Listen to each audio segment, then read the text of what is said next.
Assalamualaikum warahmatullahi wabarakatuh.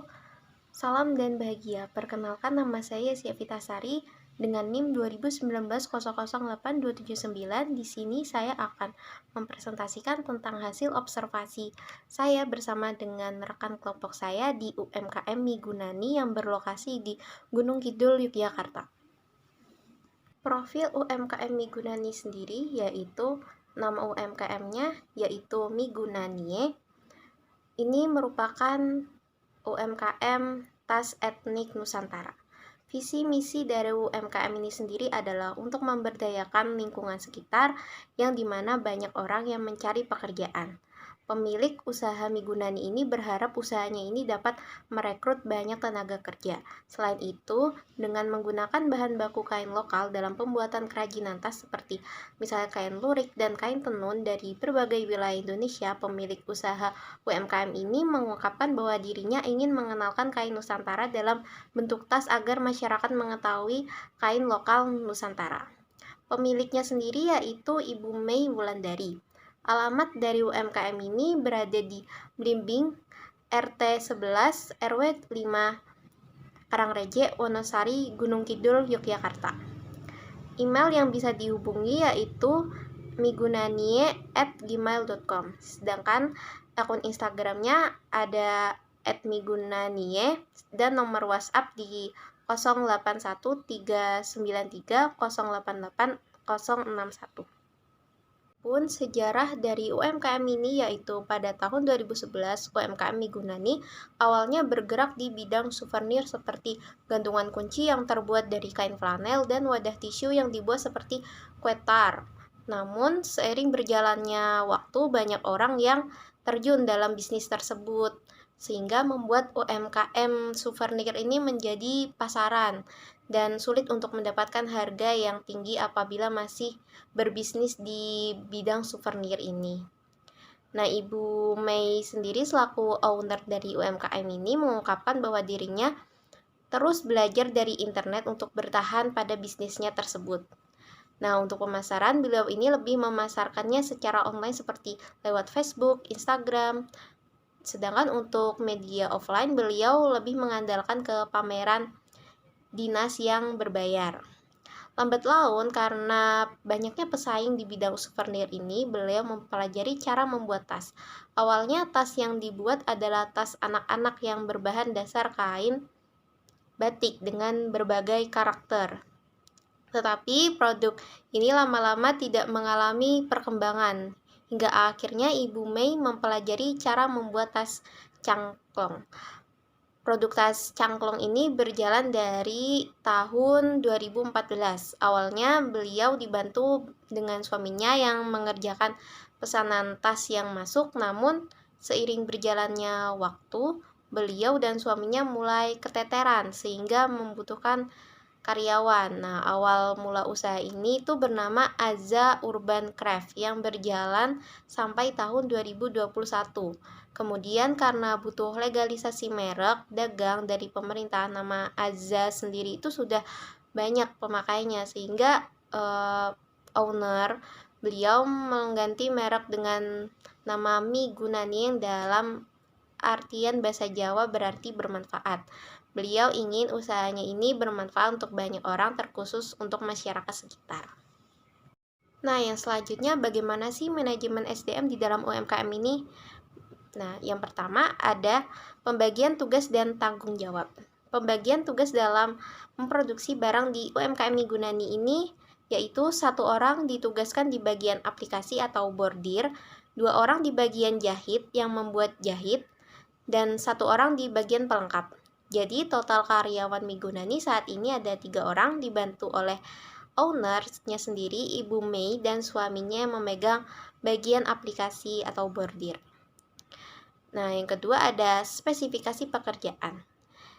Yang pertama ada jahit dan pola. Jadi di pekerjaan ini karyawan bertugas untuk menyiapkan kain, menjahit tas, serta membuat pola tas. Kemudian di bagian aplikasi, karyawan bertugas untuk membuat bordir tas dengan beragam karakter mulai dari bordir bunga, penari daerah, dan lain macam karakter lainnya. Yang ketiga ada pelengkap. Di bagian ini karyawan bertugas untuk mengecat pinggiran tas supaya lebih rapi dan enak dipandang. Yang ketiga ada syarat pekerjaan. Nah, Migunani ini memiliki syarat dalam merekrut karyawan, diantaranya calon karyawan ini berusaha minimal 25 tahun dan juga diharapkan mempunyai keahlian dalam menjahit, serta memiliki sifat yang bekerja keras serta paham matematika dasar, karena dalam membuat pola itu dibutuhkan keahlian dalam berhitung. Kemudian yang keempat ada evaluasi pekerjaan.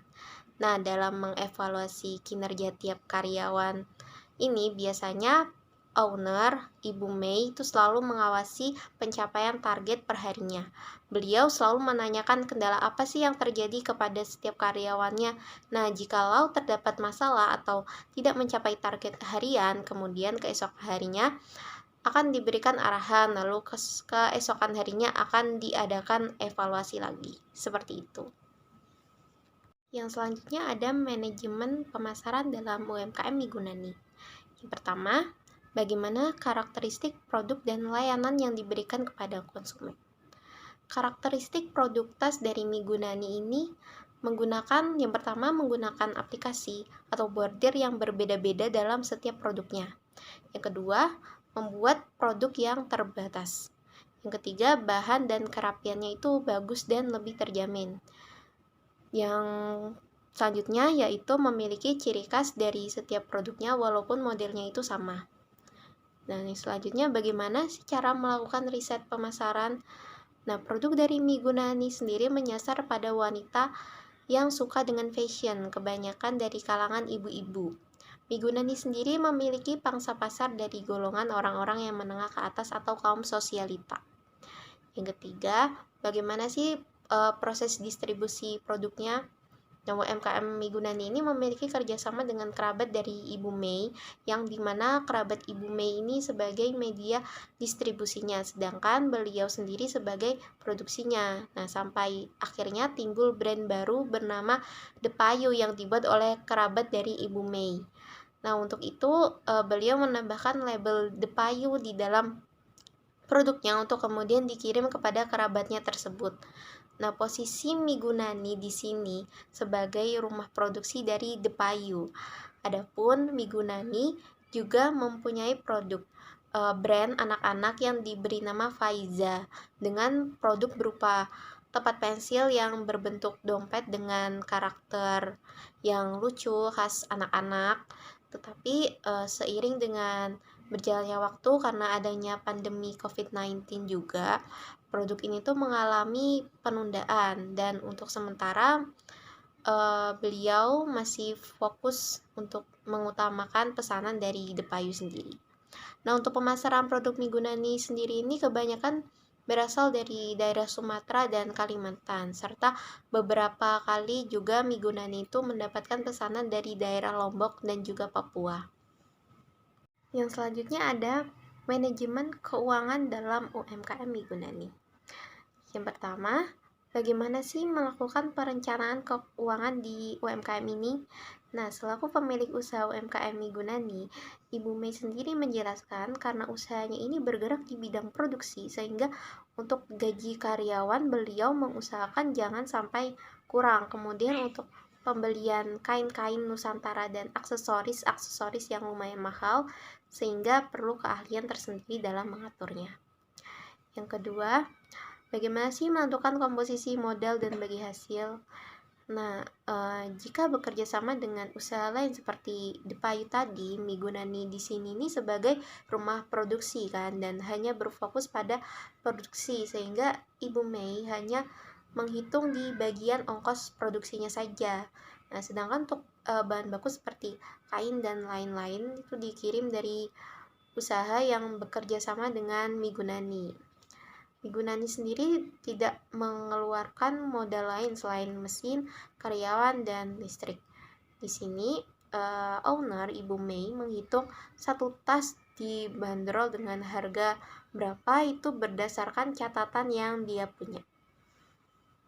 Selanjutnya, bagaimana sih manajemen produksi dalam UMKM ini?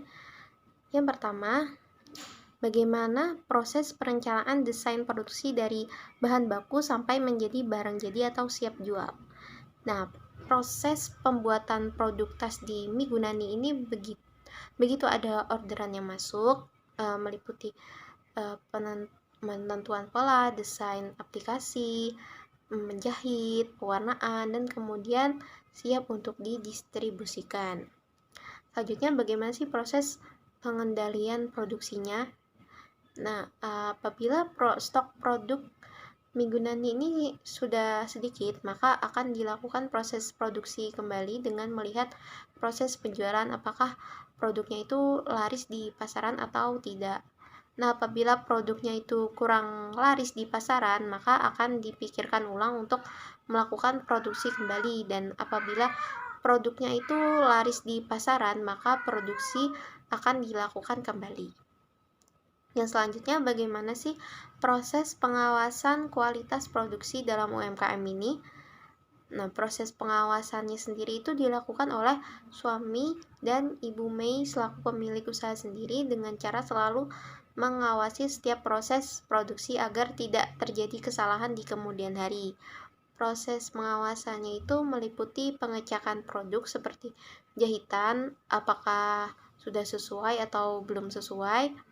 Nah, apabila jahitannya ini masih belum sesuai, maka akan dikembalikan kepada karyawan bagian jahit untuk kemudian dilakukan perbaikan lagi. Nah, selanjutnya masalah apa sih yang sering terjadi di bagian produksi ini? Ibu Mei sendiri mengungkapkan masalah yang terjadi dalam proses produksi biasanya terjadi pada karyawan yang baru, di mana karyawan yang menjahit tidak sesuai dengan polanya, apalagi jika sudah mepet dengan deadline.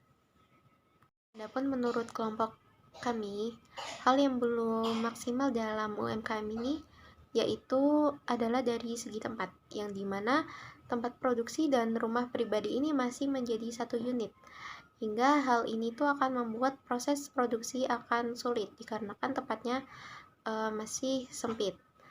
Nah, serta posisi dari tempat usaha tersebut juga masih berada di lingkup desa, yang dimana orang-orang akan sedikit susah jika ingin membeli atau sekedar datang ke UMKM tersebut. Nah, adapun media untuk promosi online yang digunakan juga belum terlalu lengkap dikarenakan hanya menggunakan Facebook, Instagram. Ya, jika menggunakan misal Shopee atau TikTok Shop, mungkin akan lebih menambahkan jumlah orang yang ingin memesan dan lebih dikenal secara luas lagi, karena aplikasi tersebut juga lagi happening. Usulan dari kelompok kami untuk memaksimalkan kinerja dan omset UMKM ini, yaitu jika omset ingin meningkat, maka investasikanlah dari laba tersebut untuk keperluan penunjang produksi seperti mesin dan tenaga kerja.